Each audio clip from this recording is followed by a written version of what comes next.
The train still rolling. The train still rolling. Dave Ross.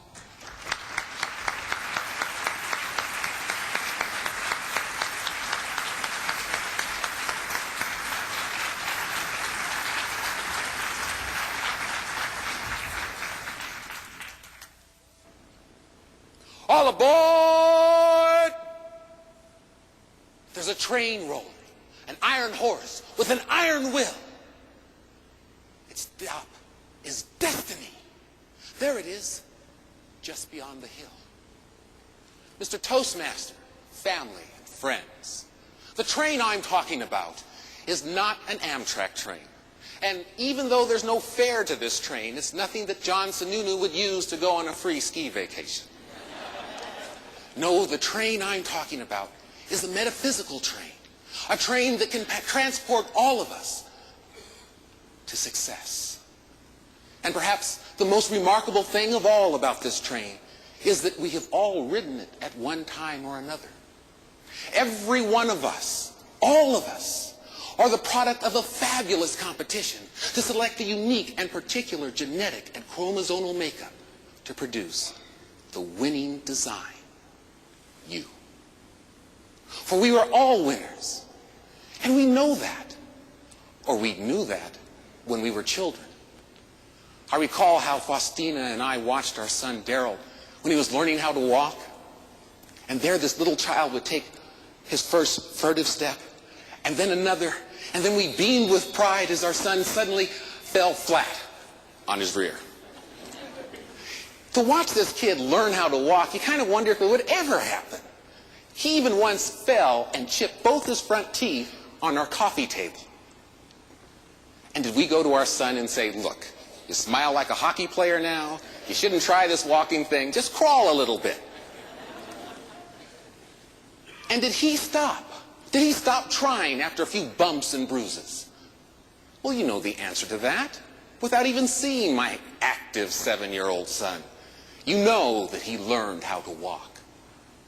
And what's interesting is, he knew he would learn how to walk.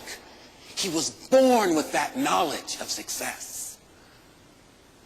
But it's very difficult for the adult mind to conceive that somehow there's some sort of a train for all of us to ride to success, especially when we compare ourselves to others. After all, she's smarter than I am, and he has far more talent than I do. While he's far better looking than I am, well, maybe not. But the point is that when we compare ourselves to others, that's not the measure of success. Success is not me better than you. It is we better tomorrow than we are today. That's what it is. Many well-meaning and good people along the way have convinced us that these tracks to success lead nowhere. A very good friend of mine, Robert Brown, is an excellent vocational counselor. And if you wanted to be a doctor or a plumber or a lawyer, he could help you. He could get you into the right classes, the right training program, and get you on your way. But if you went up to him with a dream and said, Mr. Brown, I'd like to be a professional baseball player, he would look you in the eye and give you what he called reality. I want you to go out into this community and find 5 people who are currently making their living at this. Then you can come back and talk to me.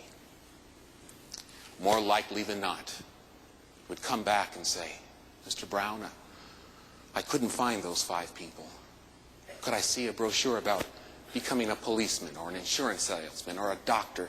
And those are fine professions. The point is that he taught those students to fail before they entered the arena. And more importantly, they never learned that you can succeed by not winning, but by giving it your all. That is the true measure of victory. And he deprived that of those students. Sometimes you wonder what he would have said to a young girl who would come up to him and say, you know, Mr. Brown, I want to run track. Of course, I had polio as a child. What would he have said to Wilma Rudolph, who went on to win 3 Olympic gold medals? Or what would he say to the young man who said, well, I failed at business, I've had a nervous breakdown, I guess I'll enter politics now? What would he have said to Abraham Lincoln? And what would he have said to the young man with the dream, at 5 feet, 7 inches tall, I want to play professional basketball? What would he have said to the former Atlanta Hawks star, Spud Webb? Maybe he would have warned him about being traded to the Sacramento Kings. I don't know. But the point is, these people succeeded. And why? Because their engines were powered by a secret ingredient. Luck? No. Noted French author Jean Cocteau once commented, do you believe in luck? And he said, but of course. How else could you accommodate for the success of people you do not like? No, it wasn't luck. Something far more potent powered those people. It was courage. Courage. Courage to believe, to continue on, when good sense tells you you can't win. Historians have written about Great Britain during World War II, that Great Britain had no chance against the massive Nazi war machine. But they had Sir Winston Churchill, a full-fledged conductor on that train to success.